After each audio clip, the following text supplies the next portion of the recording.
The world's most honored watch is Longines. Longines watches have won 10 World's Fair grand prizes, 28 gold medals, and more honors for accuracy than any other timepiece. Longines, the world's most honored watch, is made and guaranteed by the Longines Whitnall Watch Company.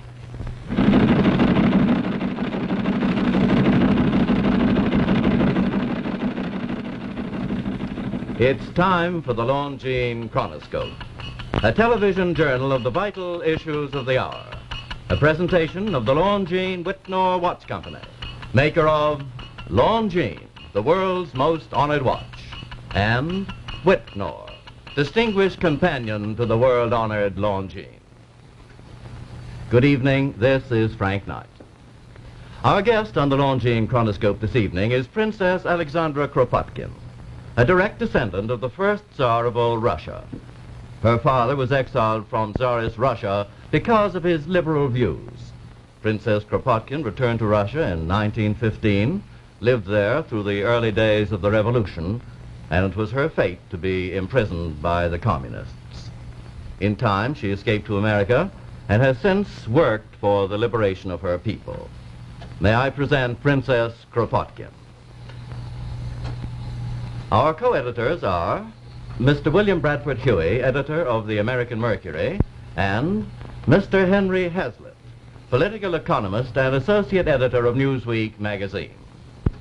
The opinions expressed are necessarily those of the speakers. Princess Kropotkin, Secretary Atchison, testifying on June 26 before a congressional committee, said that America's quarrel today is not with world communism or with the dictators in the Kremlin, but with old-fashioned Russian nationalism. He said, and I quote, "It is clear," he said, "that this process of encroachment and consolidation by which Russia has grown in the last 500 years, from the Duchy of Muscovy to a vast empire, must be stopped." Now, do you agree with that statement of the issue? No, I never agree with Mr. Atchison anyway. That's a Machiavellian statement, and I think a rather bad one. Well, what do you think is wrong with it, primarily? Well, after all, if there weren't communism at the present moment, there wouldn't be Russian nationalism, imperialism. There'd be a country where there was some kind of, perhaps, democracy for the people. Well, do you think that this view of the subject tends to consolidate the Russian people with Stalin instead of recognizing the fact that a lot of them are opposed to the Stalin regime? Well, 80% are supposed to be opposed, and probably more. And I don't think that there are very many Russians, as opposed to communists, who are in the least interested in expansion, territorial expansion, or anything of the kind. What is the evidence? That's not the danger. Yes. What is the evidence, as you see it, that there are that percentage of the Russian people that are opposed to communist that's regime? a long story to go into what one considers as why one considers it's 80%. It's about that. One hears that from people who have escaped from Russia, from the quantities of prisoners, there are many sources of evidence, all of which has been collected by various groups now. It's quite a good deal of evidence.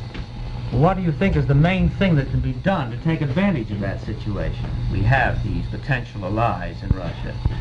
Well, many things. Propaganda, of course, such as being carried on, perhaps accentuated, propaganda by various radio, Free Russia, and so on.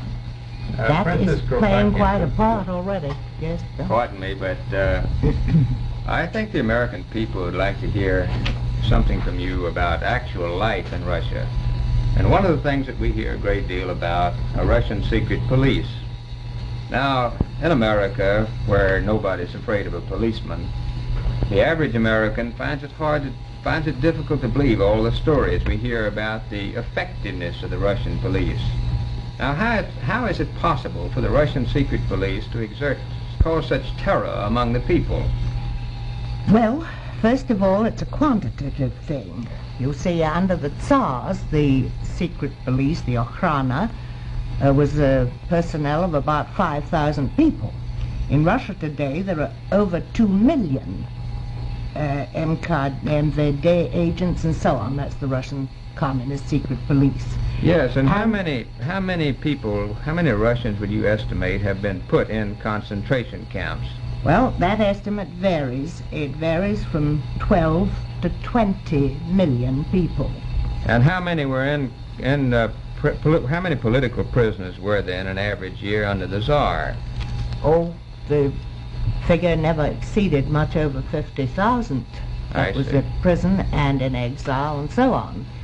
You see, you ask how it's possible to have instilled so much terror.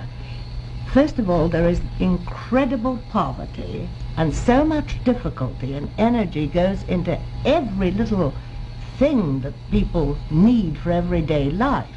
Secondly, there's a horrible system of spying on one another, which the communists have managed to develop. That's a refinement. That's a moral leprosy. I see.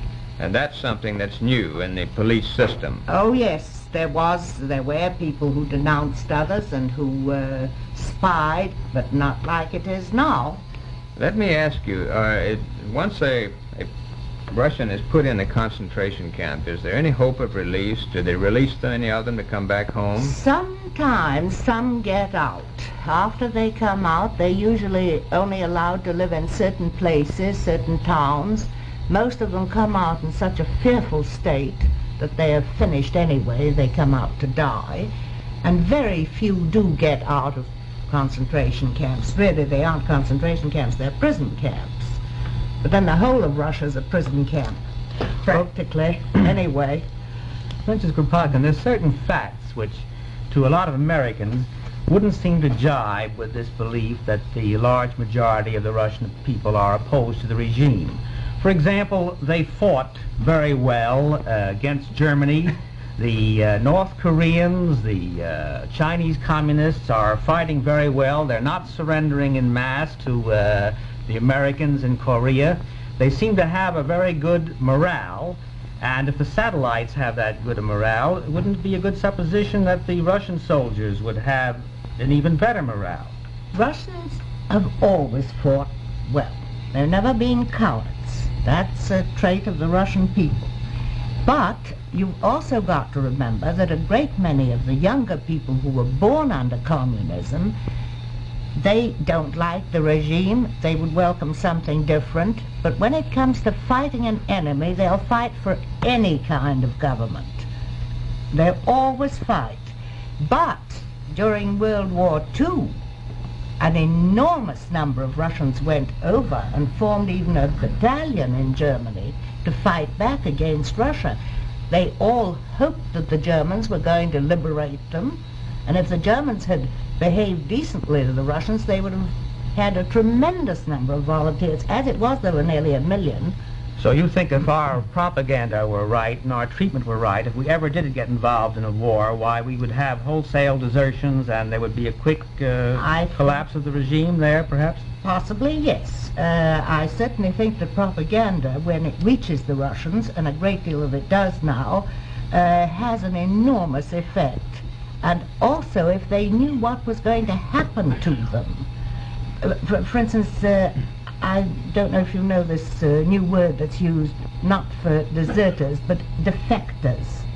Well, now, there were, in 48 and 49, they used to come over to the American zone 50, 60 a day. Now there are only 2.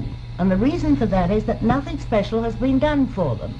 They don't know what's going to happen to them if they do desert and come into the American zone. Well, Princess, I'd like to ask you just a few questions about the nature of the underground and how we can make it more effective. Now, when I read Gorky and Dostoevsky, I got the impression that the Russians were a natural conspiratorial people, that there was always a large group that was against the government, and militantly so. Now, today, does such a group exist in Russia? Not as a group, because it's impossible for people to meet together and to talk, to discuss anything. You'd be either liquidated or in a prison camp if you had ever even thought of writing a story about the terrible-tempered Mr. Stalin, Yes. which you did. Now, is there a potential underground? Yes, there is. Now, and as to ways in which we might encourage it, do you think that our propaganda is effective now? Not as effective as it might be. First of all, there's a religious underground, and that really does exist. I think that there are quite a few things to be done to step up propaganda. Well, what about the Voice of America? Do you think it's effective? All up to a point. All the radio stations which are carrying news into Russia are effective. Unquestionably, they're reaching many people. But I do think that they might perhaps liven up the stuff a little bit. And it's a little bit dull. As a final question, I'd like to ask you, Princess Kropotkin, what do you think we could do now to drive a wedge? What's the first step we could take now to drive a wedge between the Kremlin and the Russian people? Well, I'm going to give you a peculiar answer. I think that if the representatives of the Kremlin in this country were treated to a little social ostracism instead of being invited to dinner parties, if they were ridiculed a little, and that went back on the radio, I think that that might have quite a little effect. And so you would say, in summing up, Princess, you would say that there is a potential underground, and that properly encouraged, it can be very hopeful for the Western world. I think so. I think it can be the most hopeful thing in the world, because it's probably the only way out of a war. Yes. Well, thank you very much for being with us. The editorial board for this edition of the Longines Chronoscope was Mr. William Bradford Huey and Mr. Henry Hazlitt. Our distinguished guest was Princess Alexandra Kropotkin. The little black-mounted magnifying glass that the watchmaker holds like a monocle in his eye is called a loupe. After years of observing watches of all kinds, new and old, the man with the loupe becomes an excellent judge of watches. And we're proud of the fine letters about Longines watches, which come to us every day from long-established watchmakers.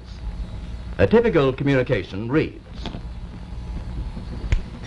"The quality of Longines watches is beyond compare. As an experienced watchmaker, the fine workmanship commands my admiration.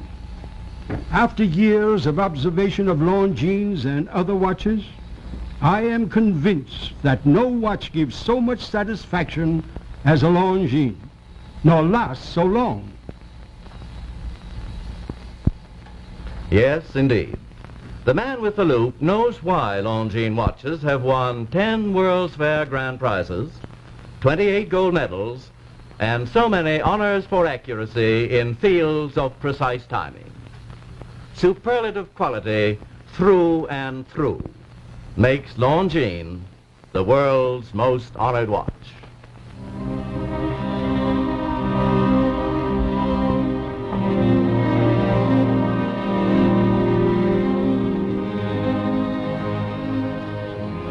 This is Frank Knight, inviting you to join us again next week for the Longines Chronoscope, a television journal of the important issues of the hour, broadcast on behalf of Longines, the world's most honored watch, and Whitnor, distinguished companion to the world-honored Longines, sold and serviced by more than 4,000 leading jewelers from coast to coast, who proudly display the emblem, Agency for Longines Whitnor Watches.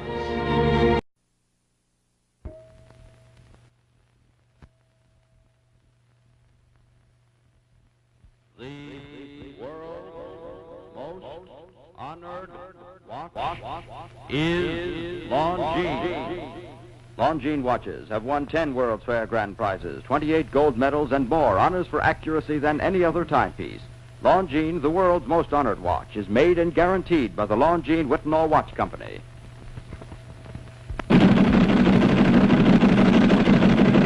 It's time for the Longines Chronoscope. a television journal of the important issues of the hour, brought to you every Monday, Wednesday, and Friday. A presentation of the Longines Whitnor Watch Company, maker of Longines, the world's most honored watch, and Whitnor, distinguished companion to the world-honored Longines. Good evening. This is Frank Knight. May I introduce our co-editors for this edition of the Longines Chronoscope? Mr. William Bradford Huey, editor of the American Mercury, and Mr. Donald I. Rogers, an editor of the New York Herald Tribune. Our distinguished guest for this evening is the Honorable Charles B. Brownson, United States Representative from Indiana. The opinions expressed are necessarily those of the speakers. Congressman Brownson, our Chronoscope audience knows you as the young freshman congressman, a Republican from Indiana, who was so instrumental in defeating the Universal Military Training Bill. Now, we all know that the bill has been defeated, but we hear rumors that it's not quite dead and that there may be more news, more activity from that direction. Could you update us on that, sir? Yes, I think I can. As a matter of fact, last week when I was taking the elevator up to the House chambers, I happened to ride with Carl Vinson, the chairman of the Armed Services Committee. That time he told me, quite off the record, that he felt that he would be out with a new UMT bill, which would be so modified that even I could go for it. Do you Of course, believe I had to tell him that I doubt that very much, because as long as there's any of that old UMT bill done up in a package, no matter how much cellophane and pink ribbon they put on it, I'm afraid I can't buy that kind of a program. Well, but it shows that they are working on it. Just what's your opposition to the old UMT bill, the administration UMT bill? Oh, yeah, there are a lot of points there, Mr. Rogers. In the first place, it's terribly expensive. The first year will cost over $4.1 billion, and after that it'll cost over $2 billion a year. Now, $2 billion, when? the first year would be the first year it's in effect. Of course, Mr. Vincent sort of let the cat out of the bag as to the extent he was willing to go in compromising when he introduced his amendment on the floor of the House to make UMT non-effective until 1955. But the expense is a terrible factor. That $2.1 billion, for instance, amounts to more money than it costs to send all of the young men and women in the United States that go through college or university to school.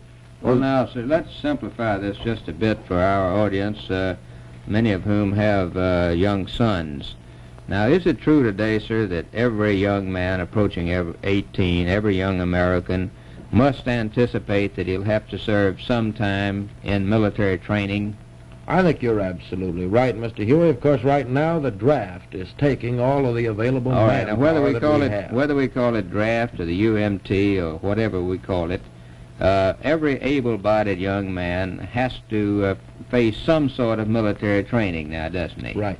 And so your argument, the argument is over what type of military training he's going to get, isn't That it? is exactly You're right. not opposed to universal No. military training? No, not at all. You're just opposed to the bill? As a matter of fact, the issue, I think, is very clear-cut. The issue is that we have to find some way of getting non-veteran reservists to replace the veteran reservists on whom we now depend. But before we get to that point, since every man must face it, and there are two plans now for it. One is the government plan, which is being led or by Mr. Vinson, or advocated by Mr. Vinson, chairman of the House Armed Services Committee. And the other is your plan, or the plan that's been evolved by you and a group of freshman congressmen in the House. Isn't that correct? Right. That's right. Now, what are the major differences between the government plan and the plan advocated by the freshman congressmen? I might put it this way. Ours is evolutionary and theirs is a little revolutionary. We're taking the high school ROTC type of program, which has existed now for many, many years and which now trains 62,000 youngsters. All right, now every year in American high school. Number one, their plan would take all young men that go off for training, they'd take them away from home. That is correct. Your plan envisions keeping them at home. We keep them at home where they're subjected to their home environment and the influences of home, church, and school. Would they get no military training at a post, a regular military camp? No, not at all, Mr. Rogers, because after their 2 senior years of high school, their junior and senior year, they are then taken to a 6 weeks summer camp where they receive training in the particular branch of the service which they have chosen or to which they've been assigned. And presumably they would also receive pay for this 6 They do, weeks. that's right. They But receive not pay. as ROTC No. students. Yeah. All right, now your plan first would keep them at home more. That is right. Now, what is the second advantage that you The second claim for your advantage is plan? we do not interrupt his educational progress. Our plan fits into his summer vacation and his normal high school instruction. A young man who's going to take a long technical course in college isn't faced with the possibility of having to extend his education another year because of UMT. I believe Mr. Vinson, as the government spokesman, has called your plan the kindergarten plan. Is that a fair criticism? No, I don't think so, because if my plan is the kindergarten plan, Mr. Vinson and his Committee on Armed Services have been engaging in a lot of kindergarten activity for several years because they have had high school ROTC almost since the National Defense Act of 1917 authorized it. And has the high school ROTC plan been called successful by the military? And It has government? worked very well. Several of the executives on reserve affairs have stated that many of the non-commissioned officers in the early and critical days of World War II and many of the aviation flying cadets were young men who had received their first military training in high school ROTC and who jumped out ahead of the group as a result of that practical training. Now, you want to keep them at home, sir, and you have also, as a congressman, you've been investigating military expenditures.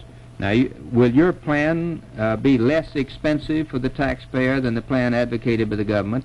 We estimate that it'll only cost about 15% as much. For instance, just to give you an example of what's happening right now, in high school and college, the Department of Defense is able to state that they are training 202,141 high school and college ROTC students for a total cost of $20 million.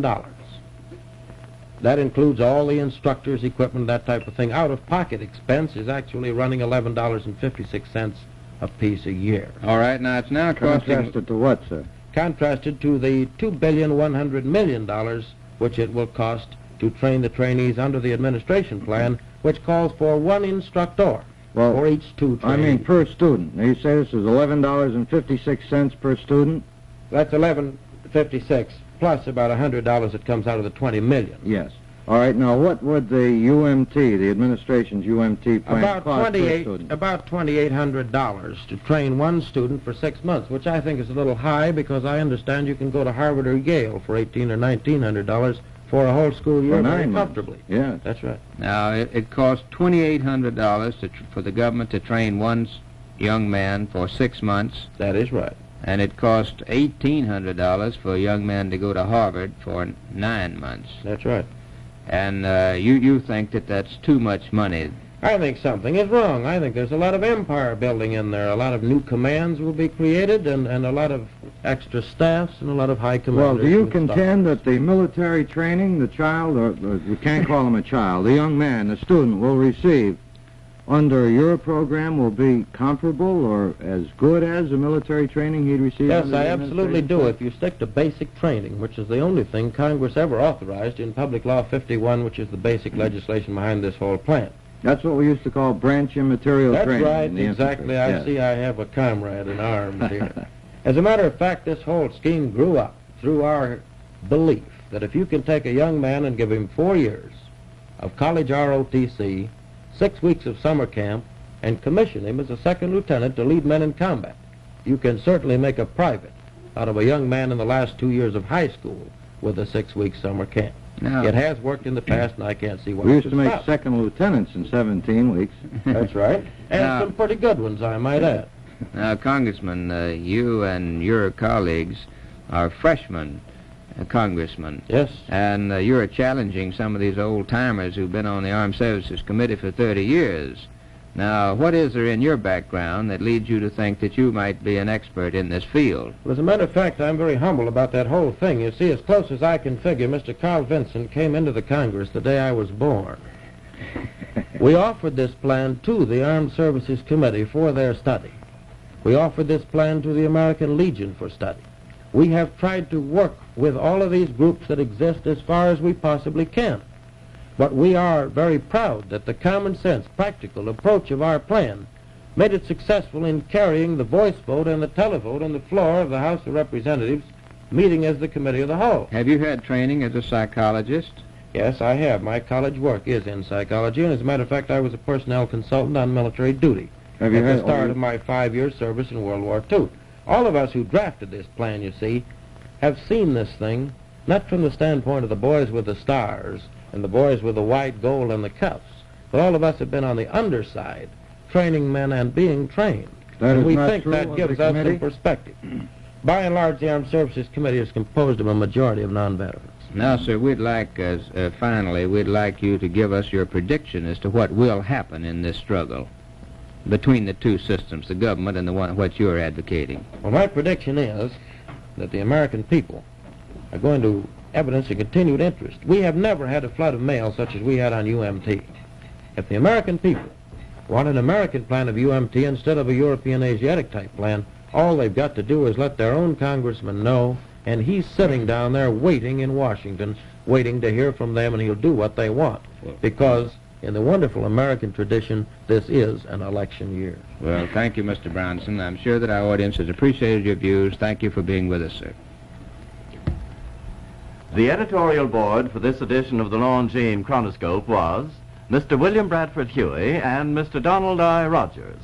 Our distinguished guest was the Honorable Charles B. Brownson, United States Representative from Indiana.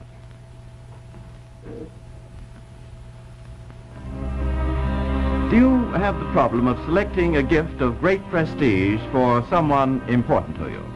That problem is most happily solved with Longines, the world's most honored watch, because of the outstanding quality of the watch itself, and because of what the name Longines stands for.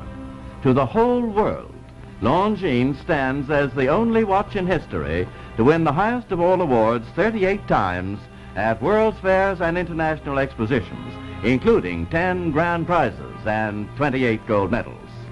Longines also stands for the watch of first choice in sports, aviation, science, and other fields of precise timing.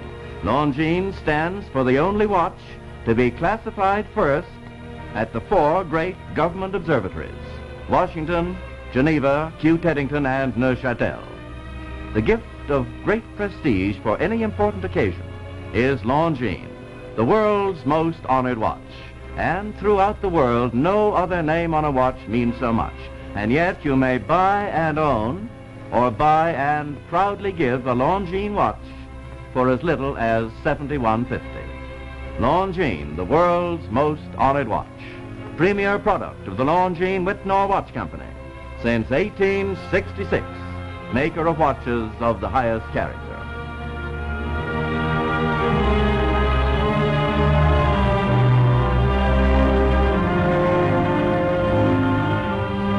We invite you to join us every Monday, Wednesday, and Friday evening at this same time for the Longines Chronoscope, a television journal of the important issues of the hour, broadcast on behalf of Longines, the world's most honored watch, and Whitnall, distinguished companion to the world-honored Longines.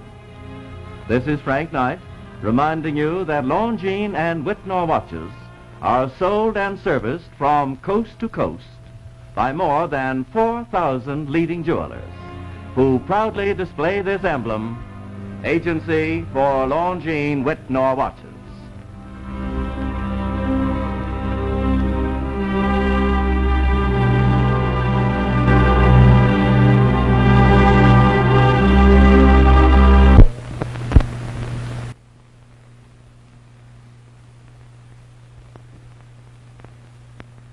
The world's most honored watch is Longines. Longines watches have won 10 World's Fair grand prizes, 28 gold medals, and more honors for accuracy than any other timepiece. Longines, the world's most honored watch, is made and guaranteed by the Longines Whitnall Watch Company. It's time for the Longines Chronoscope, a television journal of the important issues of the hour, brought to you every Monday, Wednesday, and Friday. A presentation of Longines Whitnall Watch Company, maker of Longines, the world's most honored watch, and Whitnall, distinguished companion to the world-honored Longines. Good evening. This is Frank Knight. May I introduce our co-editors for this edition of the Longines Chronoscope? Mr. Donald I. Rogers, an editor of the New York Herald Tribune, and Mr. Victor Rizal of the New York Daily Mirror. Our distinguished guest for this evening is the Honorable Christian A. Herter, United States Congressman from Massachusetts. The opinions expressed are necessarily those of the speakers. Congressman Herter, our audience knows of you as a member of the House Foreign Affairs Committee and as a leading Republican in Congress. I wonder if you'd speak to us, sir, tonight a bit about the foreign affairs of our nation. I think perhaps the most pressing foreign problem, or perhaps the most talked of foreign problem, is whether or not General Eisenhower will run for president, as a Republican, of course. Well, there, obviously I've got to express my own opinion. I happen to be very enthusiastic for General Eisenhower as a candidate on the Republican ticket. And my feelings about the general can very briefly be explained by the fact that I think he's got a concept of the importance of our foreign relations today that is unequaled by many people in public life. And I have the very deep conviction that our foreign relations condition almost everything that happens in our domestic affairs. In other words, that today the conduct of our foreign affairs is the most important factor in our domestic life. Well, Congressman, you say the general has concepts. Well, he has been asked by virtually everybody what those concepts are. If he's not declaring, at least can you tell us what he stands for on foreign problems and on domestic problems? If he becomes president, he has to run this country. What does General Eisenhower stand for? Well, Mr. Rizal, there, obviously, I'm in the same position as any other private citizen. I can quote his published works. I could tell you that I've talked to him as an individual and convinced myself that he's got an extraordinarily clear picture of where our role in this world is conditioned by the relationships with other countries. Nobody can speak for him. He's going to have to speak for himself. When will that be, Congressman? Well, I'm convinced that it will come fairly soon after the Lisbon conference that comes early in February. But that is the time where he has got to make at least his last appearance as a commander-in-chief in Europe. Now, I'm, again, speaking without authority, I'm guessing, but I think it will come very soon after that. Is there any political significance in the United States, any political events which might hasten his decision in declaring himself? Well, there are a number of things that are happening automatically in our political life. The New Hampshire primaries come on the 10th of March. Under the New Hampshire law, at the end of January, the 29th of January to be exact, the Secretary of State of New Hampshire has got to notify any potential candidate whose name may go on the ballot, and Eisenhower's will certainly go on the ballot in New Hampshire, that he has 10 days in which to withdraw his name from the ballot if he sees fit to do so. But don't the Democrats have the same prerogative? They have the same prerogative, and I think at that stage of the game, the general has got to make up his mind whether he's willing to have his name go on the Republican ballot and whether he's willing to have it taken off the Democratic ballot. Huh? Well, Congressman, there's been a great deal of conjecture, and obviously you're convinced he's going to stand for the presidency of the United States if he can get the Republican nomination. Do you think he can get the nomination if he declares? Yes, I do. I think he's been handicapped. I think he's been handicapped by factors that are entirely outside of his own control. And one of them that I'm rather bitterly critical of, that I'd like to talk about, is the slowness with which our own productive capacity in this country has been turning out armaments that could be used in the setting up of the European army. How does this affect the general? It affected very much because the whole time schedule on which he was supposed to operate from the point of view of a unified command on the arming of the minimum number of divisions has been set way back by our own slowness in Could producing. we have hastened that? Hasn't this time lag been due to tooling up? The time lag has not been due to tooling up. The time lag, that is an excuse that is given. But I think you'll find when you analyze the picture that the time lag has been due to perfectionists in the military establishment who've not been satisfied with any given tank, any given plane, any given gun. They've always wanted to make a better one, and so they've never given firm orders to turn out something which could be sent to Europe or sent to Indochina, or for that matter, Do sent the to Korea. Russians force our hand on this? Do the Russians keep producing better tanks, guns, planes? They do planes, certainly. Well, they keep producing them. What we have been doing, unfortunately, has been diddling a good deal with the perfectionist designs that we wanted to turn out ourselves. In blueprints. And for that reason, I think we're at least 10 months to a year behind what we should have been from the point of view of the appropriations that Congress made. Well, Congressman Herter, then you think that the North Atlantic Treaty Organization is a failure, No. don't you? No, You say it has no armament? not by a long shot. The North Atlantic Treaty Organization had a long way to go. When you're putting together the armed forces of a great many different nations under a unified command, you've got a tremendous number of problems dealing with national pride, national sovereignty, the pay schedules of the different non-commissioned officers, the officers, and everything that is connected with making a unified whole of a conglomerate mass of different nationalities. Well, that brings up the point of That's gone a Mr. long way. Churchill. Mr. Churchill says that he will throw in with us in NATO if we keep General Eisenhower at the command of the European operation, which sort of puts Mr. Churchill in the role of supporting Taft. No, it doesn't. It keeps Britain out if the general declares. Is he going to declare, or is he going to stay, and Mr. Churchill come in if he goes out? Well, I think you're dealing now with what has been termed in days gone by as an iffy question. Well, I don't think that those two things are definitely related. In other words, I think that General Eisenhower can get this picture in such shape that he can very properly retire and let a competent successor carry on.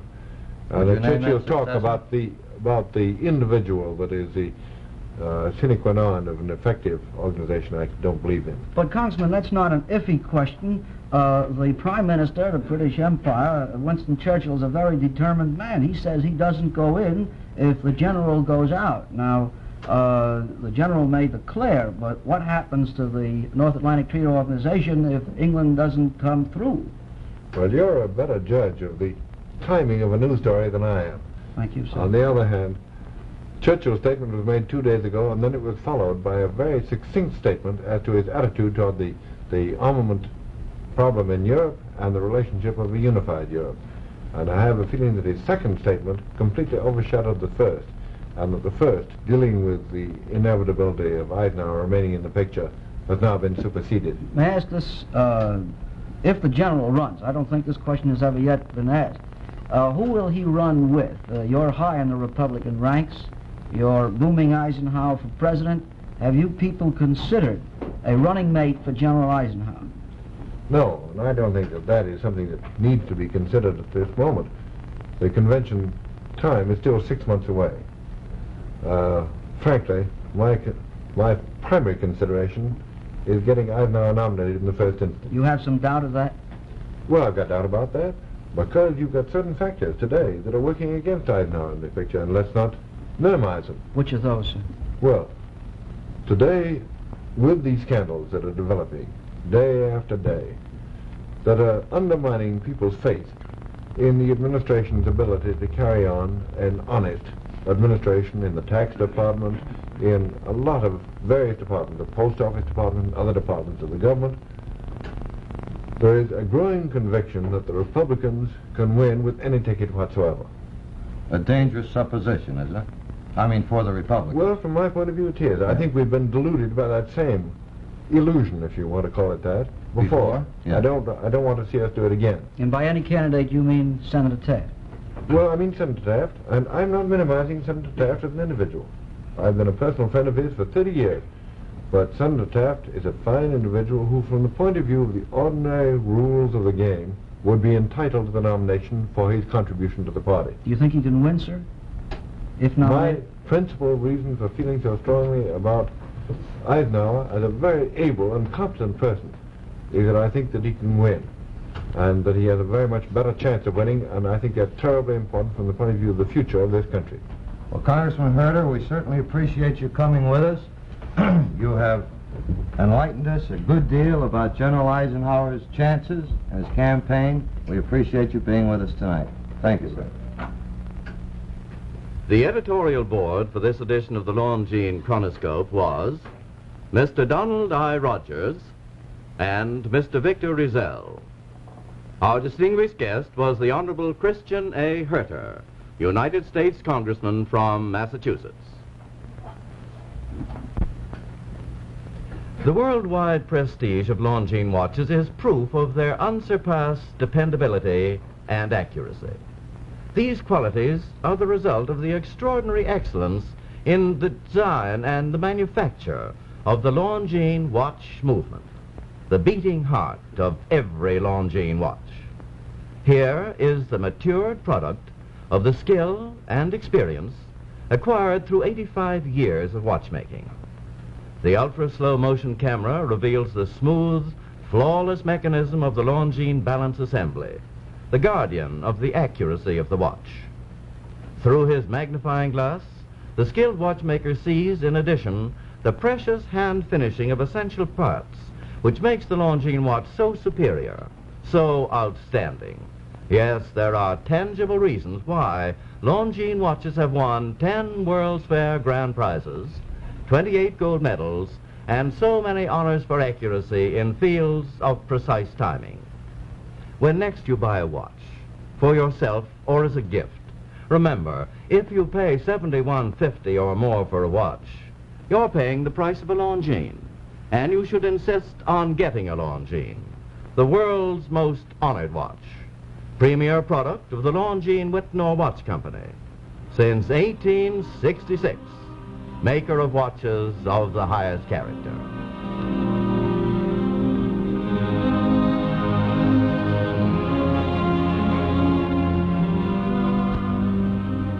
This is Frank Knight, again reminding you that the Longines Chronoscope is brought to you 3 times weekly, every Monday, Wednesday, and Friday.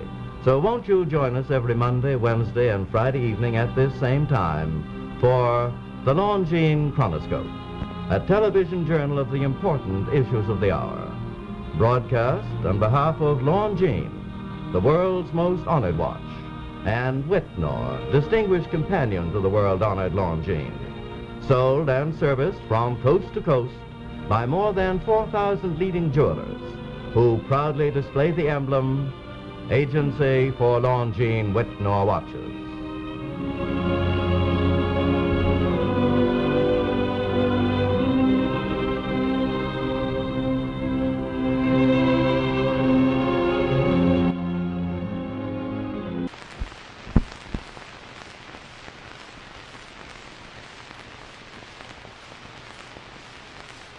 Time for the Longines Chronoscope, a television journal of the important issues of the hour. A presentation of the Longines Whitnor Watch Company, maker of Longines, the world's most honored watch, and Whitnor, distinguished companion to the world-honored Longines. Good evening, this is David Ross. May I introduce our co-editors for this edition of the Longines Chronoscope, Mr. William Bradford Huey and Mr. Richard Waddell, management editor of Business Week magazine. Our distinguished guest for this evening is the Honorable Clifford Case, United States representative from New Jersey. Mr. Case, many of our viewers, of course, know that you're a veteran congressman from Rahway, New Jersey. You've been in Congress since 1944, haven't you? That's right. And particularly during the last few weeks, you've been a part of Operation Commodore. You've been a part of these people who've been sitting down in the Commodore Hotel and getting the new administration ready to take over. Now, sir, there's a lot of public interest in what you've been doing at the Commodore, and the first question is this, sir. Is all of this organization work that you've been doing for the new administration, is this an unprecedented effort? Has it ever happened before? So far as I know, it is unprecedented. Certainly nothing like this has happened in the past 20 years. Could you give our viewers some indication of the size of the effort? How many people have been employed in it? Right now, I guess that we're about at the peak, and I think there's something like 125 people there altogether. The great bulk of that consists of clerical help, and then there are several people in a rather special category like Hugh Scott and myself.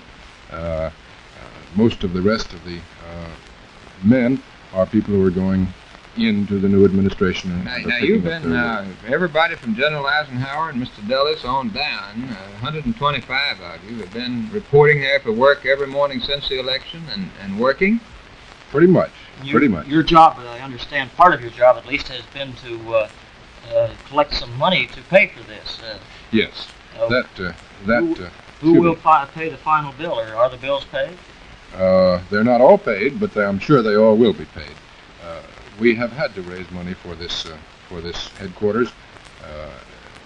There isn't any federal appropriation for it, and it's an expensive thing to have 55 rooms now. Are you in favor of a federal appropriation for such a shift, this interim period? Well, there are various possibilities, it seems to me, and they all ought to be explored. I'm not sure that I can see quickly any reason why there should be such a long delay between Election Day and Inauguration Day. And the purpose, of course, of the whole operation is to make this transition from one administration to another as smooth as possible without any lag. How much does the operation cost, sir? What's been the weekly cost of it? It has gradually increased as the President-elect has named additional people to his staff, and they have come to the headquarters and taken up their duties. Right now, I expect it's something like in the neighborhood of $25,000 a week. And how are you paying the $25,000 now? Or how are you paying part of it? A considerable amount. I don't know exactly what it would total. Has been raised just by people who have sent in subscriptions, contributions, knowing that the organization is in existence and needs funds. Is there any possible ground for criticism of such an operation, or for financing it in such a manner? It seems to me that there is no proper ground, and I've heard no suggestion of criticism. You haven't had any difficulty in collecting any of the money, have you? No, but there hasn't been an organized drive to raise money. Your efforts have been some fields directed in another way. Oh, yes. You have done some other things. There's been some talk that you've been looking over the congressional list to find out those whom you think might be the proper men to carry out some of Eisenhower's program. Well, I ought to say right now that my position and Congressman Scott's position too has not been that. Mm-hmm. We are not in any way assigned to that job by the administration or the incoming administration. We are there to do everything that has to be done, for which our experience and you have some ideas on how the rapprochement between Taft and Eisenhower is going to work out. Do you think it will be smooth? I have every confidence that there will be a completely harmonious operation between Senator Taft and Congress in general and the President. Congressman, since you are an original Eisenhower man, and since you've had all this experience in helping to prepare the way for the new administration, I'm sure that you can give our viewers some valuable hints as to what to expect when the show moves on down to Washington on the 20th. Now, sir, specifically, is anything dramatic likely to happen during the first few weeks after Eisenhower becomes president? Well, in the sense that I think your question implies, no. There has been a very dramatic happening extended over the period beginning about 8:30 on Election Day and continuing right on now, and it's going to continue. But in the sense of dramatic and spectacular moves, I don't think that they are in the wind. This is going to be a process which is a solid accomplishment rather than a spectacular one. The war in Korea is not likely to end quickly, or taxes to be reduced drastically, or any New Deal legislation be repealed suddenly. Do you think that they'll... Mr. Huey, I'm sure that the kind of thing that your question implies is not going to happen that way. I know I have the deepest confidence that we are going to get the war in Korea ended sooner than we would otherwise. The taxes will come down sooner than otherwise they would, and that sound legislative programs are going to be enacted and good things carried out and developed further. But I don't look for a lightning stroke of the kind I think you mean. Yes. Well, there'll be differences, undoubtedly. Well, one of the differences, and the one that I'm interested in, is the business men who have gone to Washington, gone to the Commodore and will be going to Washington. Do you think that their organization of the executive branch of the government will improve and even save money for the government as an operation? I'm sure that the administration will do that, and that the wisdom and ability that the leaders from business whom Eisenhower is putting in his cabinet and in his administration will be of great help in that direction, yes. Now, sir, who are the brain trusters of this new administration? Well, that again implies that there's a little coterie of people behind the scenes who are running the show. I couldn't, if there were such, and I knew about it, I wouldn't be able to say so. As a matter of fact, I don't believe there is that kind of thing. What I'm striking at, sir, and trying to get at, this has been billed as a new era. Something new is happening in Washington on January the 20th. For most people now, most American adults, and for most people less than 50 years old, there's nothing like this has happened since 1932. That's right. Now, can you illustrate for our viewers what the difference is going to be between this new Republican administration and what we've had for the past 20 years? Well, we've had for the past, at least the latter part of this 20 years, an administration that's been running down. An administration that, by the weight of its accumulated mistakes and the mere fact that it's been in office so long, has been getting slower and slower, grinding to a halt. And we now have, coming into office on the 20th of January, presaged by the Republican Congress, which took office last Saturday, an administration that is fresh and comes with vigor, with none of the handicaps or the barnacles that have attached to the old one, and with a complete dedication to the single purpose of doing the best possible job in foreign affairs and in domestic affairs, and no entanglements. And I have the greatest confidence that the results which are expected are going to be realized. One of the problems that some people think that the Eisenhower administration will face, perhaps in 1953, is a recession. Now, you have said in your campaign speeches for re-election in New Jersey that the Republican Party must do nothing to earn the title of the Depression Party, or Party of Privilege, or the indifference towards the general public. Will they move quickly if there's any sign of that? If there is any sign of that sort, I am sure the administration will take all proper and necessary action. Actually, in my talks to which you refer, I was talking about a reputation rather than an actuality, something that had been successfully foisted on us by certain branches of the Democratic Party in many people's minds. And I was pointing out that we should not accept that, and must not, and I'm sure we will not do anything to justify it. Well, Mr. Case, you are a very influential New Jersey politician in your own right, sir. In a very limited area. And from a very fine district. That's now, true. What have you promised your district to get them down there in this new Congress? I'm a very lucky congressman, because mine is not a pork barrel district in any sense. We have no great public works that are desired and none that are there. You mean your district doesn't want anything? Well, my district wants, pardon me, this is not saying that it's got it, but it wants just good, solid representation, which... They must think you're solid representation, since you led Eisenhower in the district by about 10,000 votes. I'm sorry, you started this. And let those facts speak for themselves. That was a little bit special, and there were special reasons for that. Would you accept the candidacy for governor? As some people say that you are going to be offered that. Well, that would be a most flattering offer. I don't believe anybody in political life would turn it down. But I'd prefer to wait till it was offered before I say yes. As a final question, sir, that it's been said that the new administration is going to be weak on politicians. It is going to have a lot of businessmen, but there aren't going to be any very experienced politicians in the administration itself. Now, do you think that there's going to be a shortage of politicians? No, not in the right sense. Both in the administration itself, in the executive side, and of course in Congress, where we have experienced politicians, men from way back who know the trade and properly. I am sure that we will have no difficulty in handling the political side of this thing in a proper way. Well, thank you very much for being with us this evening, sir. The opinions you've heard our speakers express tonight are entirely their own. The editorial board for this edition of the Longines Chronoscope was Mr. William Bradford Huey and Mr. Richard Waddell, management editor of Business Week magazine. Our distinguished guest was the Honorable Clifford Case, United States Representative from New Jersey. Discriminating people the world over find in Longines the qualities they seek in a very fine watch. Greater accuracy, for instance. Now, the record of Longines watches in observatory accuracy competitions is unexcelled.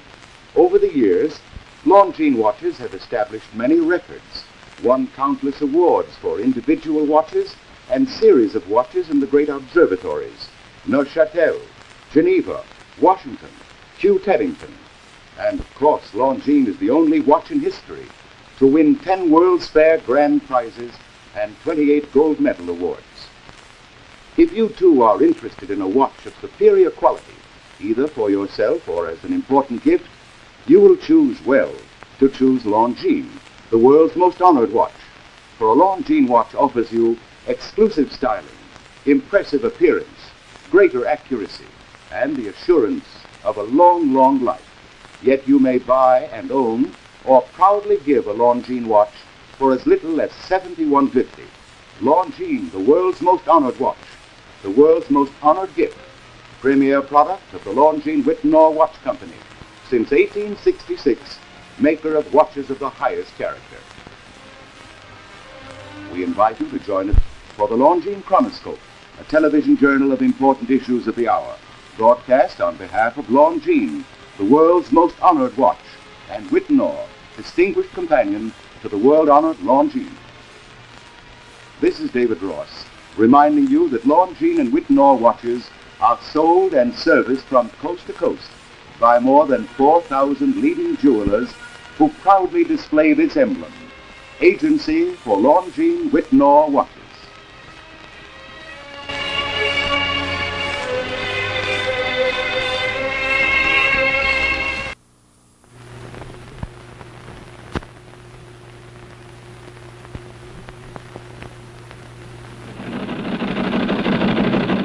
Time for the Longines Chronoscope, a television journal of the important issues of the hour, brought to you every Monday, Wednesday, and Friday. A presentation of the Longines Whitnall Watch Company, maker of Longines, the world's most honored watch, and Whitnall, distinguished companion to the world-honored Longines. Good evening, this is Frank Knight. May I introduce our co-editors for this edition of the Longines Chronoscope? Mr. William Bradford Huey, editor of the American Mercury, and Mr. Henry Hazlitt, contributing editor of Newsweek magazine. Our distinguished guest for this evening is Mr. Franklin D. Roosevelt, Jr., United States Representative from New York. Well, Mr. Roosevelt, we're very happy to welcome you to the Chronoscope program this evening. I'd like to begin by asking you what you thought of the charges that Senator McCarthy made against Governor Stevenson. Well, Mr. Hazlitt, first of all, may I express my gratitude for your inviting me here tonight. As for the McCarthy speech tonight, I unfortunately was not able to see all of it, hear all of it.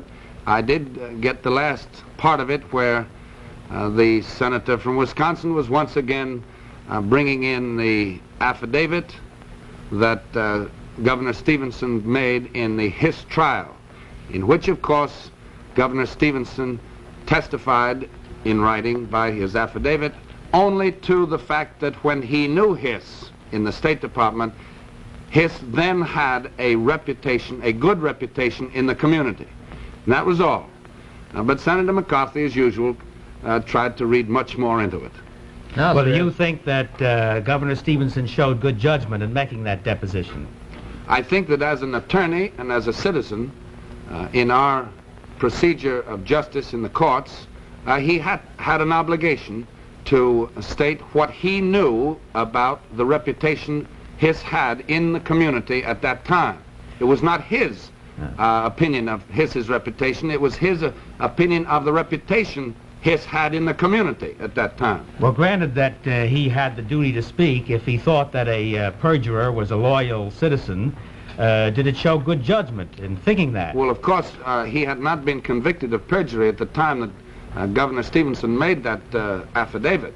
That was the decision of the jury after the Hiss trial. Well, and the first Hiss trial was a hung jury, you know. Well, do you think it would show that Governor Stevenson can't tell a communist when he sees one, so to speak? No, I don't think it shows that at all. Well, I sir, think now, that's what McCarthy would like it to show. On the McCarthy speech, sir, do you think that it might be effective for the Republicans? Well, not having heard the whole speech, I can't say. I don't think that McCarthy is effective for the Republicans for one very simple reason, that I think the American people have realized that McCarthy has crucified the character and the reputation without evidence of too many Americans. And secondly, that not one single person has been convicted as a result of Mr. McCarthy's efforts. Well, the Justice Department at the same time has convicted 33 well-known communist leaders. Well, moving on to the campaign, sir, I believe that you at least made one favorable statement about General Eisenhower in 1948. Did you In March not? of 1948, I did make a statement saying that I felt that General Eisenhower could unify the country. Now, I sir, when did your enthusiasm begin to lag for General Eisenhower? Within the 3 weeks that followed that statement, I discovered that the impressions that I had of General Eisenhower's position on the issues could not be verified, and that General Eisenhower neither would express himself on the issues, nor was he a candidate. Where did those impressions come from, Mr. Roosevelt? That was 1948. I'd say that they probably were a general idea that people had about the fact that Eisenhower at that time certainly was a very humane and a great military leader, and certainly was highly respected both here and throughout the world. I think he still is respected and admired as a great military leader. Well, now, about the campaign that the Democrats have waged against General Eisenhower, do you feel, sir, that any of the charges leveled at him have been unfair? Well, I haven't documented all the charges that have been leveled against him. I've been pretty busy being positive in this campaign on behalf of Governor Stevenson and, of course, my own re-election. I'd say that the main charge against General Eisenhower has been not that he has failed to repudiate McCarthy and Jenner, who crucified his own great hero, General Marshall, but that he has positively gone out and endorsed these people, the very essence of the old guard Republicans. And I think that the charge that he is now a captive of the old guard is a justified charge. I think that can be shown by his acceptance of Senator Taft's prepared statement, prepared in Cincinnati, and he brought it to Columbia for his meeting with Eisenhower, and Eisenhower accepted it. Well, is it a great crime for Mr. Eisenhower, who is running on a Republican ticket, to be supporting, so to speak, the views of Mr. Republican? Well, he conquered Mr. Republican at Chicago and then was conquered by Mr. Republican at Columbia University. I don't think it's a crime. Of course not. This is a free country. I don't think it will help him, though, with the American people, because I don't think that Senator Taft is... well, he wasn't nominated by the Republicans, so he doesn't even have the Republican support. Two questions on President Truman. In the first place, sir, do you think that any of Truman's tactics have been unfair in this campaign? I think that it's hard to say that they're unfair for the simple reason that we know Harry Truman is a tough fighter in any campaign. That's how he won the election in 1948. I think that some of the things he has said have hurt some people, their sensitivities. On the other hand, I think he has aroused the Democratic Party, and I think that his campaigning has been helpful. Well, Mr. Roosevelt, I'd like to ask this question, whether that isn't applying a sort of double standard. Now, why can't you say about Senator McCarthy, he's a tough fighter and he's been effective? Why is it all right, let us say, I don't think you ought to compare Truman to McCarthy. Well, I'm asking you why you apply what seems to me a double standard of innuendo. How about the innuendo that Mr. Truman made that General Eisenhower was anti-Semitic and anti-Catholic? He didn't. Now, wait a minute. He did not say that. We made the innuendo, I said. No. What he said was that, and actually he didn't even deliver the speech himself, although he approved the speech. What he said was that General Eisenhower was now endorsing positively those men who had passed and supported the McCarran bill, which is selective and anti-racial. Mr. Roosevelt. It's anti-Polish, it's anti-Italian, it's anti-Eastern European, and so forth. Well, Governor Stevenson hasn't been repudiating any of the candidates the Democratic candidates who favored the McCarran bill, There's a difference between repudiation and endorsement. That's all that Truman said, that Eisenhower has gone out of his way to endorse these candidates. Well, hasn't Mr. Stevenson endorsed some of the people who voted for the McCarran Act, the Democrats? I don't know. Yeah. I don't know if Governor Stevenson has endorsed anybody. Yes. It hasn't been heralded, such as the endorsements of McCarthy and Jenner. Mr. Roosevelt, I'm sure that our viewers want to know something about you and your own campaign. So you, after all, you represent one of the big West Side districts in New York City. Right. Now, how's your own campaign going? Well, I've been spending 5 days a week, 4 or 5 meetings a night, meeting with my constituents, discussing the issues with them. I have a very interesting district. It's a very independent district. I'd say that it is liberal, it's progressive. Of course, I hope they re-elect me to Congress. Well, you won on a Four Freedoms platform, didn't you? The first time I ran on the Liberal Party candidacy and also the Independent Four Freedoms Party candidacy. It's a traditionally Democratic constituency, isn't it? No, I'd say that it's traditionally independent. In 1949, they elected me. I was not the Democratic candidate. Then they voted for Mayor Pelletieri quite overwhelmingly when he ran as an independent in 1950. And they voted for Mr. Halley when he ran as an independent and a Liberal Party candidate in 1951.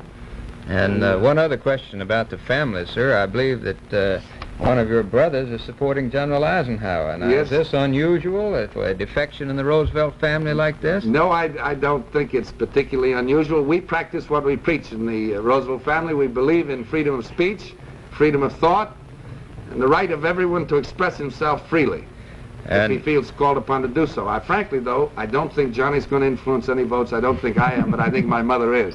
Well, is your mother taking an active part in the last few days of the campaign? She certainly is. She's introducing Governor Stevenson to the Madison Square Garden rally tomorrow night. And as a final question, Mr. Roosevelt, do you expect any dramatic moves in the last part of the campaign? No, I don't look for any dramatic moves. I think that General Eisenhower shot his wad when he said he'd go to Korea personally. What he'd do when he got there, he didn't say. I think that the American people will vote to continue the prosperity under the Democrats and continue the hope for peace in the world through the United Nations, the Point 4 program, and NATO. Well, thank you, sir, for being with us. Thank you. The opinions that you've heard our speakers express tonight are entirely their own. The editorial board for this edition of the Longines Chronoscope was Mr. William Bradford Huey and Mr. Henry Hazlitt. Our distinguished guest was Mr. Franklin D. Roosevelt, Jr., United States Representative from New York.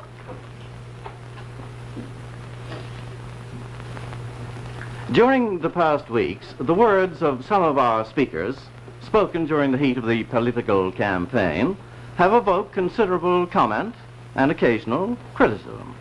Now, at this time, the Longines Whitnall Watch Company puts aside its usual commercial message to give our editors an opportunity to explain to you the policy of the Longines Chronoscope. For this purpose, we present Mr. William Bradford Huey. As a magazine editor, about once a year, I give a policy statement to the readers. And tonight, as an editor of the Chronoscope, I'll give a policy statement to you.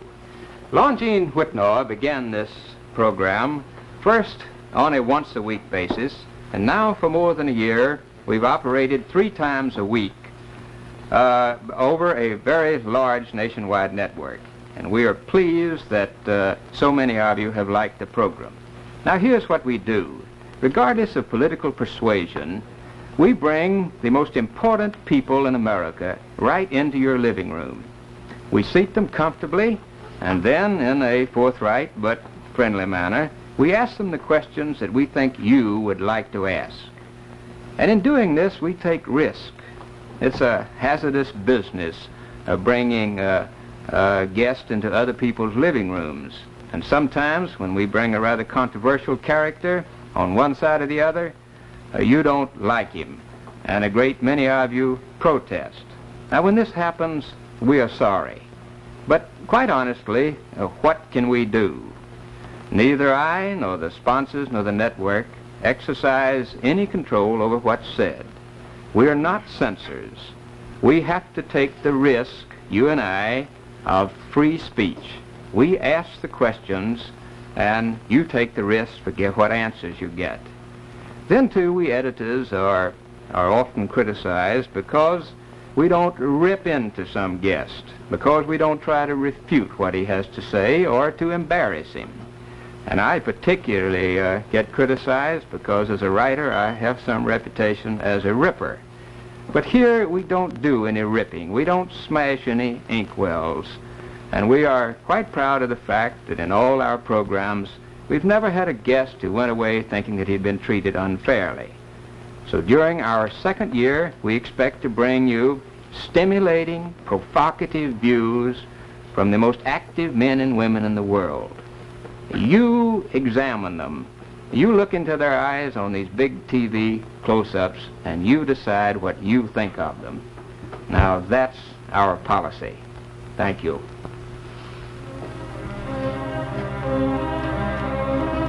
We invite you to join us every Monday, Wednesday, and Friday evening at this same time for the Longines Chronoscope, a television journal of the important issues of the hour, broadcast on behalf of Longines, the world's most honored watch, and Whitnor, distinguished companion to the world-honored Longines. This is Frank Knight, reminding you that Longines and Whitnor watches are sold and serviced from coast to coast by more than 4,000 leading jewelers who proudly display this emblem. Agency for Longines Whitnor watches.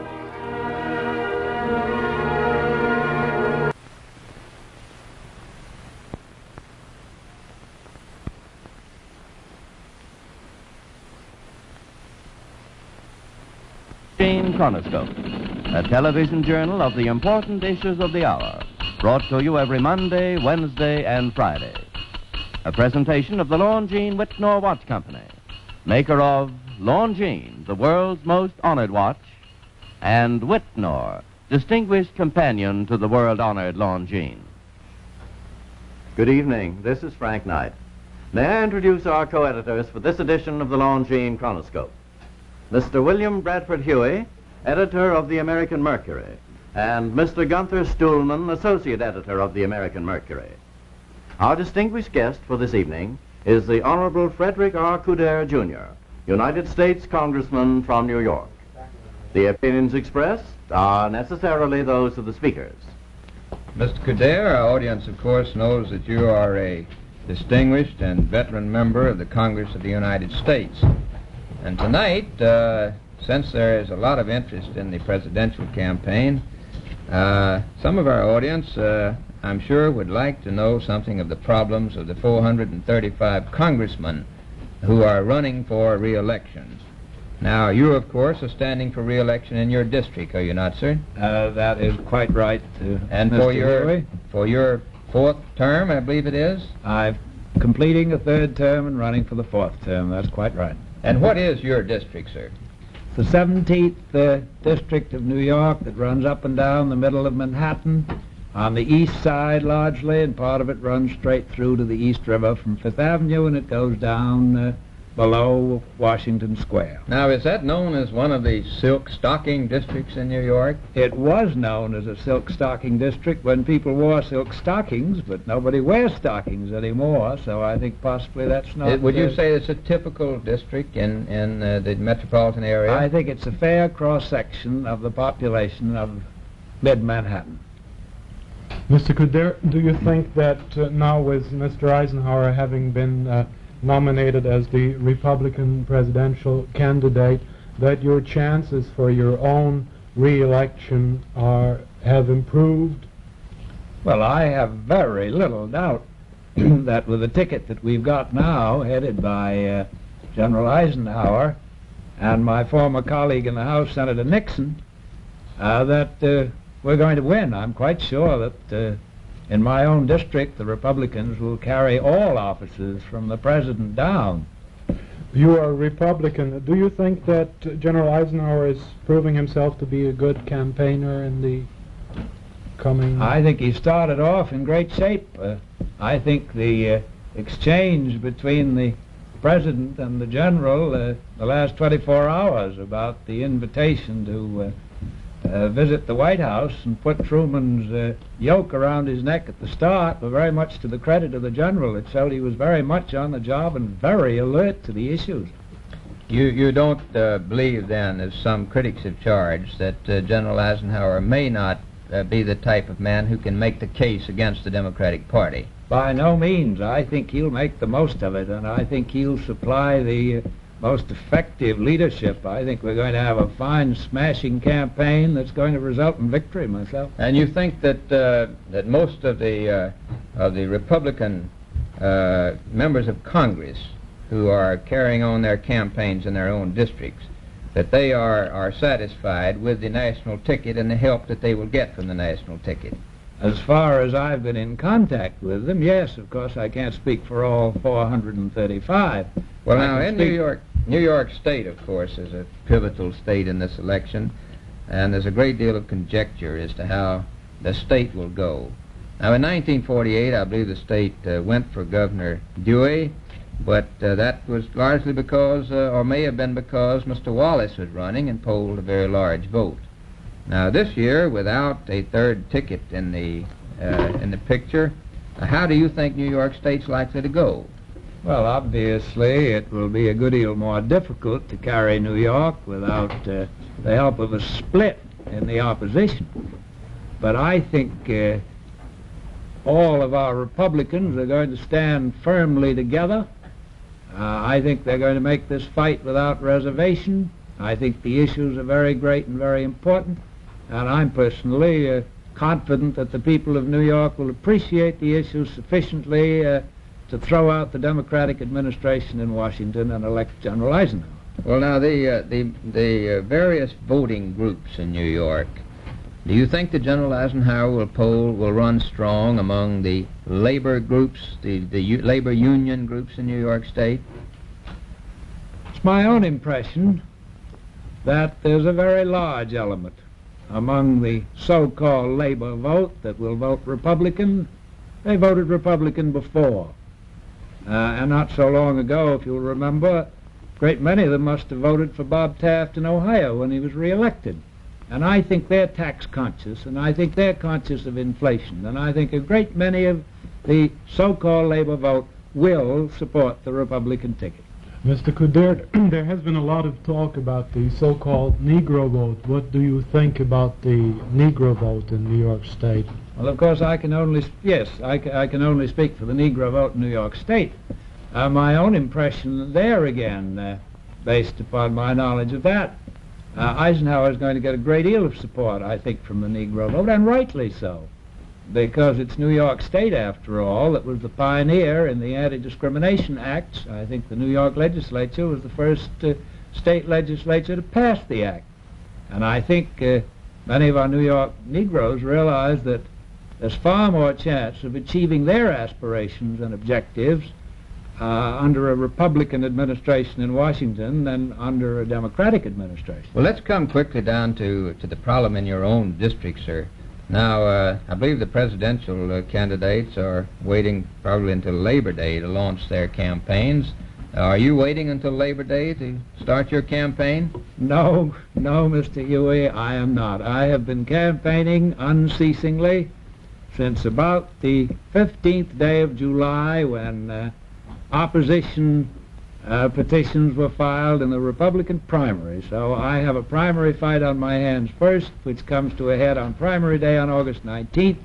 And after that, if enough Republicans come out to vote for me, I shall have the fight against the Democratic Liberal Party candidate through to Election Day. Well, that's a very interesting situation for our audience, because you've actually been out rubbing shoulders and shaking hands already with your constituency. Now, what sort of government do you think your constituency wants during the next 2 to 4 years? If by that you mean what are people thinking about in the district, I would say the number one issue is taxation. Taxes are eating us alive, all of us, said one editorial in the Daily News one day. And my impression is that the voters in my district are very conscious of the fact that taxes are eating them alive. And that means spending and government waste and all that goes with it. I think that's almost the number one issue. Subject, of course, to war and defense and that kind of thing. Now, don't your people in your district think that this country is enjoying great prosperity? I think a great many of our people are aware of the fact that that's on an artificial foundation, on an inflation foundation, and they're scared to death of where it's going to lead them. And they'd like to get down to a firm foundation of balanced budgets, less public spending, and less taxation. That's the kind of thing that means a solid, stable prosperity which assures the future, and more than anything else, assures the future value of the dollars that they save and are now making. Mr. Coderre, do you think that after the election, if the Republican Party should win the election, a balanced budget will be possible? Do you think with the armament effort and everything that is going on today, it is really possible to reduce taxes and work with a balanced budget? Because that's a very big question, but I think there's a pretty clear answer to it. Certainly there's a far greater chance of balancing the budget on a lower level and reducing taxes in a shorter time with a Republican administration, with Eisenhower in the White House and Republican majorities in both houses. We'll get a much more prudent financial management, we'll have far less waste, we'll have no corruption, and we'll have efficient management. That's bound to mean very large reductions in spending and ultimately taxes within the very near future. Well, now you say that you think your people are most concerned about the reduction of taxes.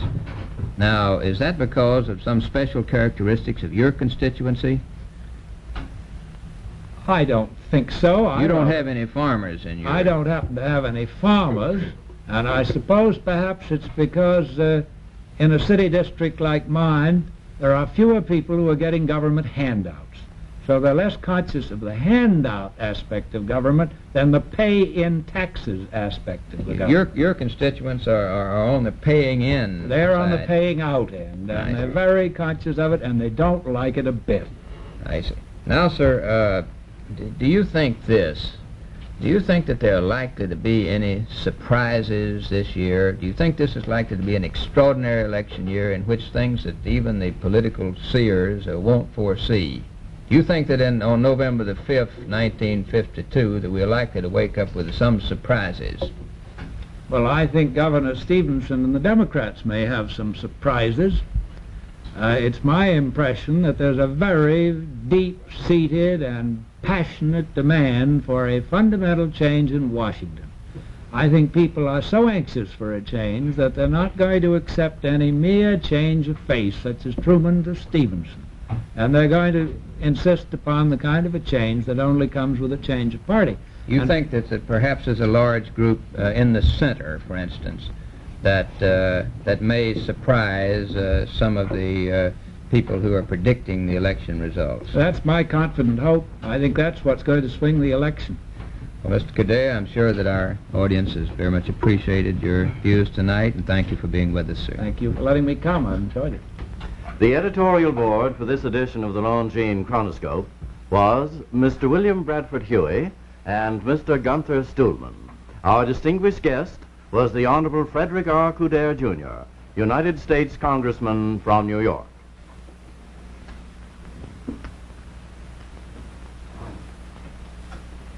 To the true connoisseur of fine watches, no other name on a watch means so much as Longines, the world's most honored watch. Such discriminating men and women appreciate the elegance of Longines watches, their greater accuracy, and their faithfulness. Worldwide acclaim confirms their judgment.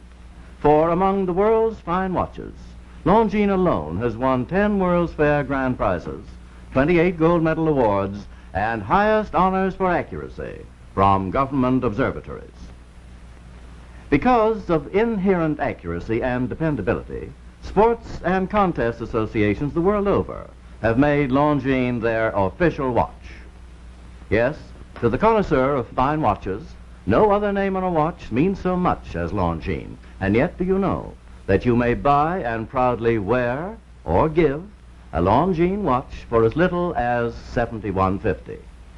Longines, the world's most honored watch. Premier product of the Longines Whitnor Watch Company since 1866. Maker of watches of the highest character.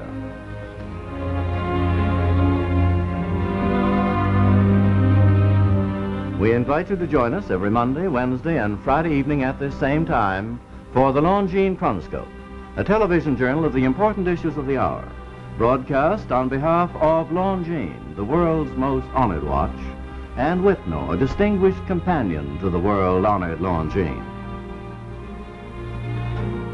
This is Frank Knight, reminding you that Longines and Whitnor watches are sold and serviced from coast to coast by more than 4,000 leading jewelers who proudly display this emblem, Agency for Longines Whitnor Watches.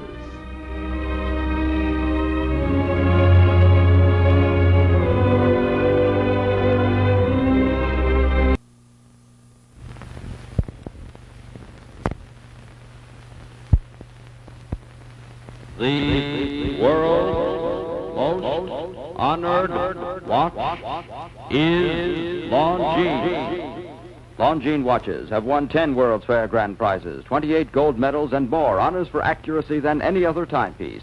Longines, the world's most honored watch, is made and guaranteed by the Longines Whitnor Watch Company.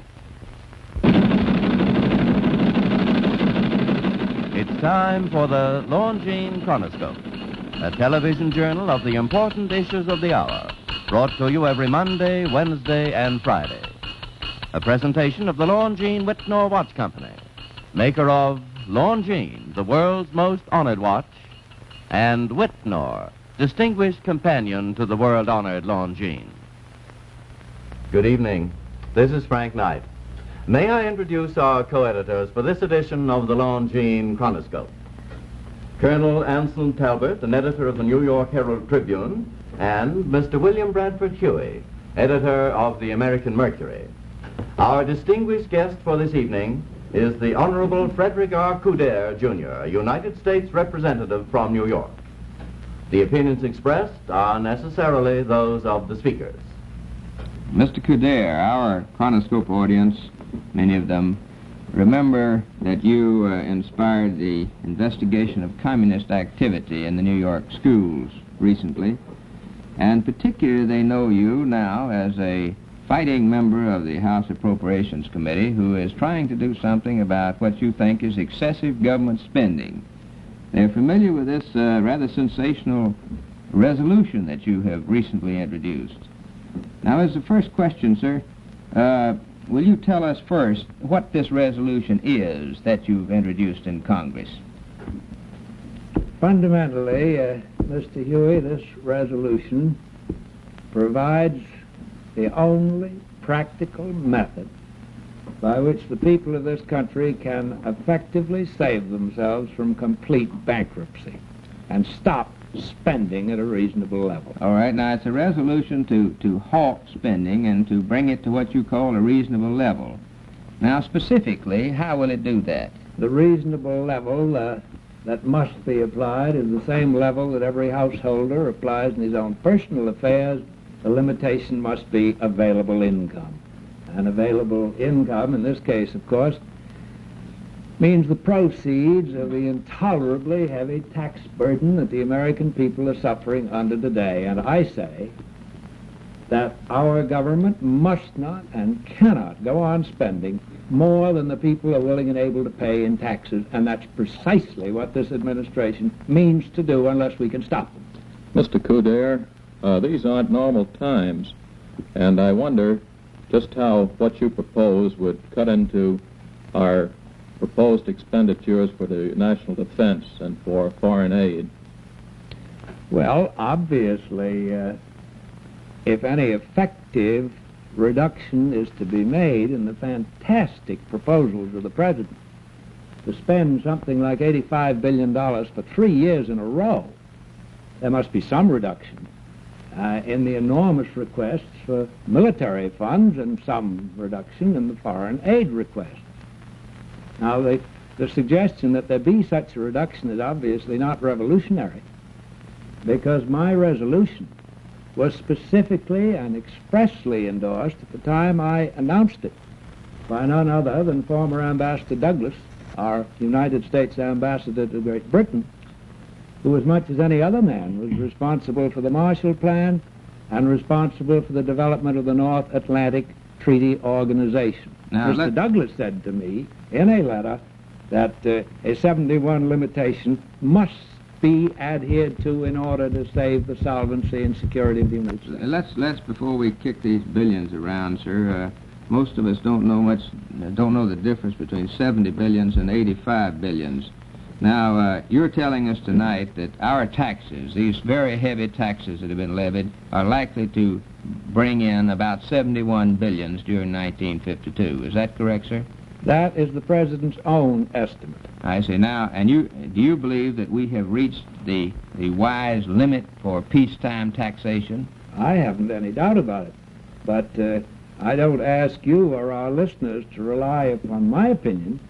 Senator George, who's chairman of the Finance Committee in the Senate, a Democrat, and Mr. Doughton, who is chairman of Ways and Means in the House, which imposes the taxes, and a great many others in the Congress have said we've reached the limit and there aren't going to be. Now, you're saying that there is an agreement between both Republicans and Democrats that 71 billions is a tax limit now, that we can't go above that. Agreement isn't exactly the word. There's recognition that the people won't pay any more recognition, tax. And the President wants to spend 85 billions or 14 billions more. And your resolution is designed to prevent that. And how would your resolution prevent that, sir? It would impose by congressional action a limitation of $71 billion upon spending. He would be forbidden to spend a dime more than the $71 billion. And if the resolution passes, he would be required to submit within 30 days a brand new budget dividing up the 71 million piece of pie. Now, is there a growing support for your resolution? What evidences of support have you found, sir? The most amazing evidence of support, quite frankly, indicating perhaps the beginning of a grassroots taxpayers' revolt back home. Only today, Senator Morse of Oregon, who's known as one of the great liberals on the Republican side, demanded a $15 billion reduction with $9 billion out of foreign aid and the military establishment. Senator Paul Douglas, also a Democrat, from Illinois, one of the favorite liberals on the Democratic side, himself said the other day that we ought to take at least $4 billion out of the military establishment and something like $1.5 billion or $2 out of the foreign aid program. So there is a universal expression of desire to cut by a great many of these fellows in the House and Senate, but there's no vehicle to make it effective unless something is done as is suggested in my resolution. Well, Mr. Couder, suppose the Chinese communists march into Indochina this spring. Where would that leave your plan? Do you mean by that, Colonel, that what do we do if there should be another great war scare and a serious threat of immediate third war operations? Yes, exactly. Well, I think the answer to that is very simply that Congress is always in session these days, unfortunately for members, and for the country sometimes, so that any legislation that we enact now, or any budget that we adopt now on the assumption that we're in for a long pull at high level, can be tossed overboard in 24 hours by congressional action. We're always there.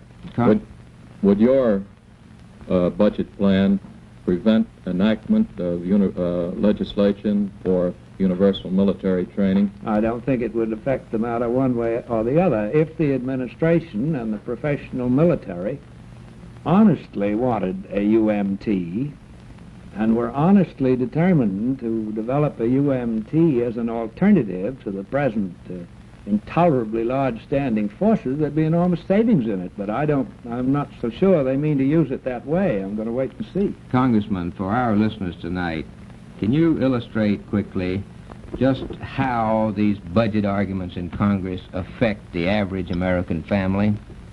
Let the average American family ask itself what its dollars were worth 10 years ago when they were worth 100 cents and what they're worth today in purchasing power at 53 cents. And when they answer that question, they'll know what excessive federal spending has done. The devil in inflation, fundamentally, is federal spending of more money than we take in taxes. That is the source of inflation, and that is what every American is paying for every morning in the cost of his breakfast food and his dinner and his radio and his car and everything else. Are you saying that if your resolution can be passed and if the government is held to 71 billion spending this year, that will reduce the threat of inflation? I think it's the surest way to limit inflation and to reestablish something like a sound financial basis in the United States so that people can look forward with some measure to security and certainty in their day-to-day operations, always barring, of course, the possibility of an all-out war, which would upset all plans, obviously. Well, how close is your resolution to actually being realized? Well, at the moment, it's resting in a heavily weighted New Deal committee of the House. A great step forward was made last Monday or Tuesday when the Republican Policy Committee unanimously endorsed it with a very strong statement by Minority Leader Joe Martin of Massachusetts. I think that means that, having made it a party issue, our people will press for it. And enough Democrats have committed themselves to the general proposition of substantial reduction that I'm sure if it ever can be gotten to the floor, it will be passed. Now, sir, there are some people I know that would like to help you. Would you like, I'd like your prediction as to whether you can do something now and whether you can get this resolution passed, and what can any average American who would like to help you, what can he do, sir? Mr. Huey, despite any fears to the contrary, we are still living in a free country. Americans are still masters of their fate if they choose to assert themselves. All we need is a real grassroots revolt.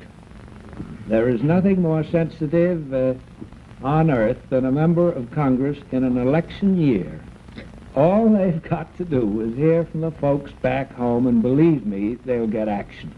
Now, I believe, sir, and to sum up for our audience, I believe that you say that you are trying to force the government to spend only 71 billions and only what will be realized from taxes, that you think that you can accomplish that if there are enough American citizens who will write to their congressman and try to impose a system of economy on the present government. Thank you very much for being with us, sir. The editorial board for this edition of the Longines Chronoscope was Colonel Ansel Talbot and Mr. William Bradford Huey. Our distinguished guest was the Honorable Frederick R. Couder, Jr., United States Representative from New York.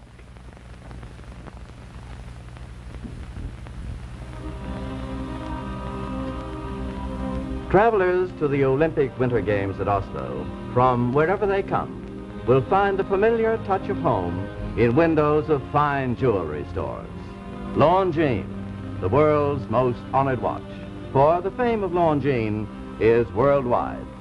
In the mountain-high city of La Paz, Bolivia in South America, or historic Athens in ancient Greece, or the sacred city of Mecca in Saudi Arabia, in any of the capitals of 77 countries of the free world, the watch of first choice with discriminating men and women is Longines, the world's most honored watch.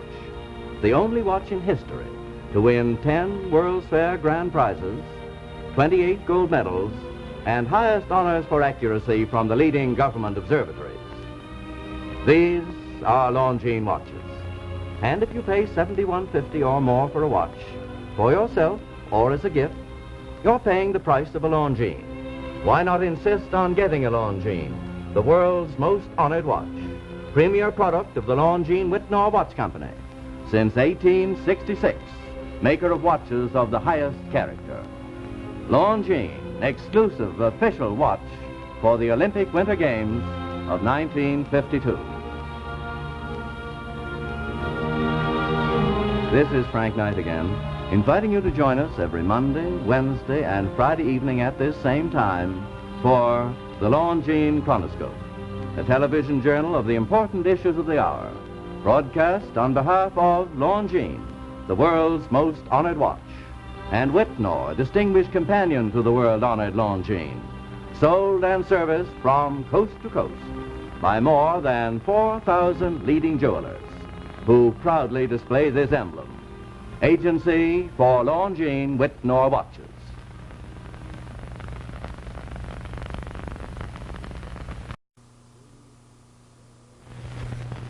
The world's most honored watch is Longines. Longines watches have won 10 World's Fair grand prizes, 28 gold medals, and more honors for accuracy than any other timepiece. Longines, the world's most honored watch, is made and guaranteed by the Longines Whitnor Watch Company.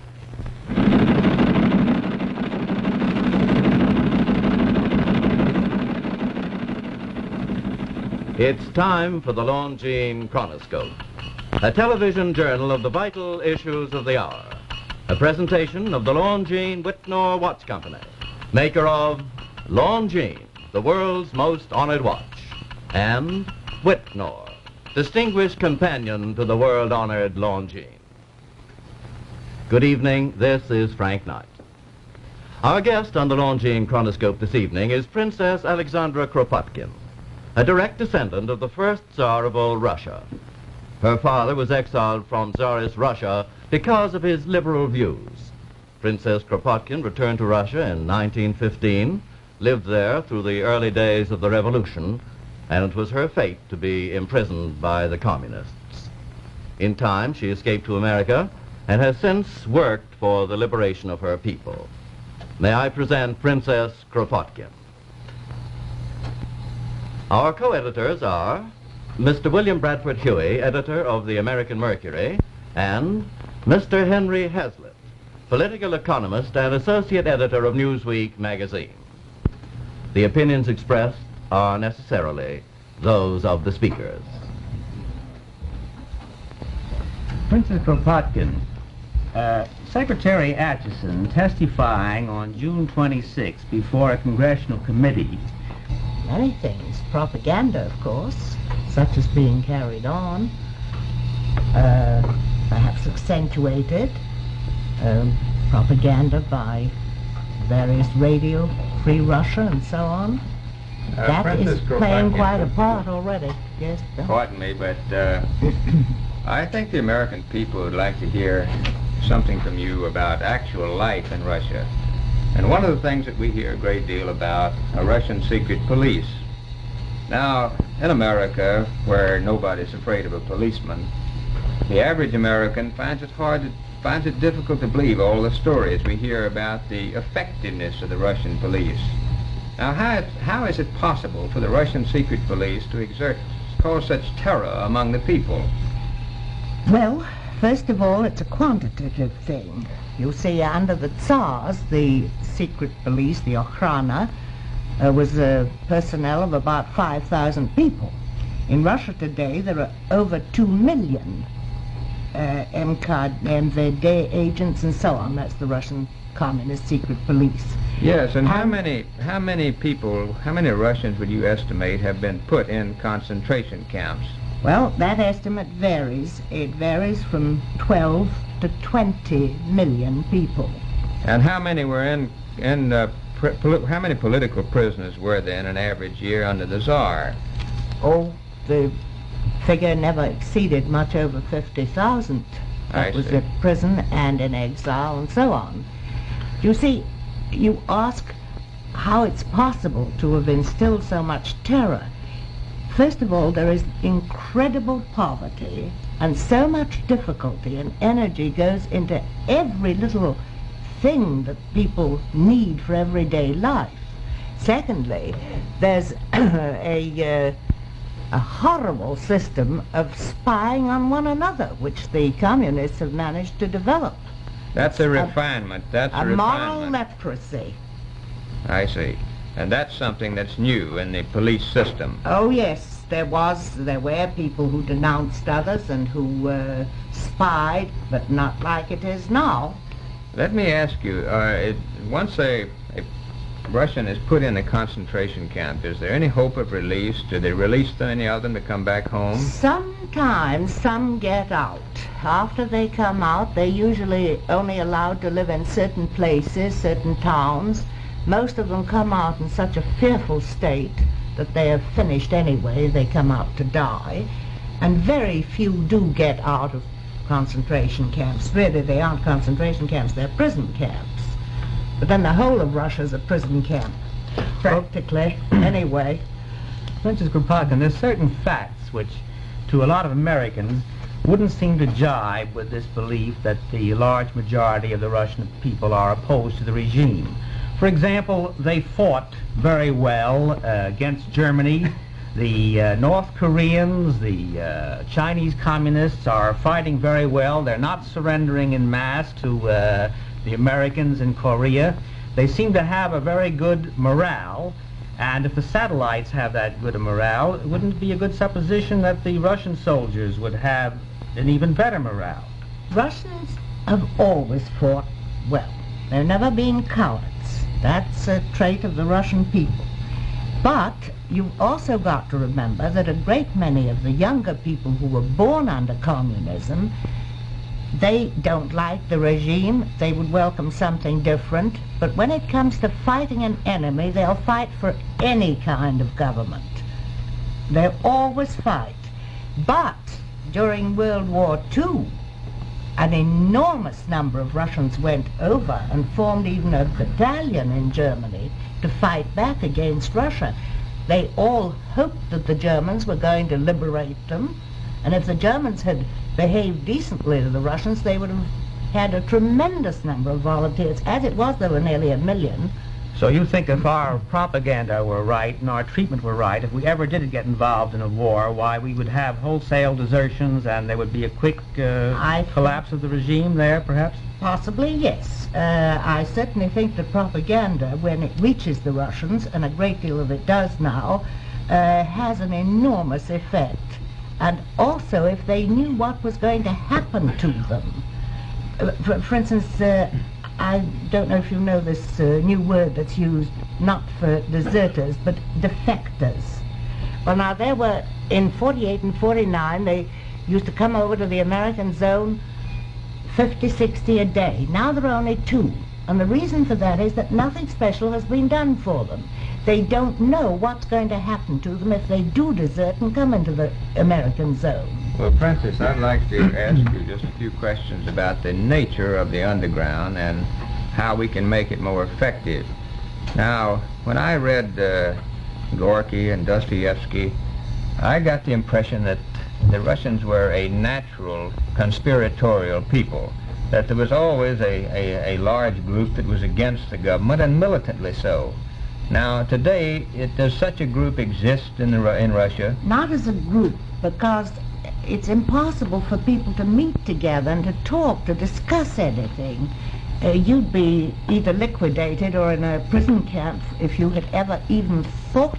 Said that America's quarrel today is not with world communism or with the dictators in the Kremlin, but with old-fashioned Russian nationalism. He said, and I quote, "It is clear," he said, "that this process of encroachment and consolidation by which Russia has grown in the last 500 years, from the Duchy of Muscovy to a vast empire, must be stopped." Now, do you agree with that statement of the issue? No, I never agree with Mr. Atchison anyway. That's a Machiavellian statement, and I think a rather bad one.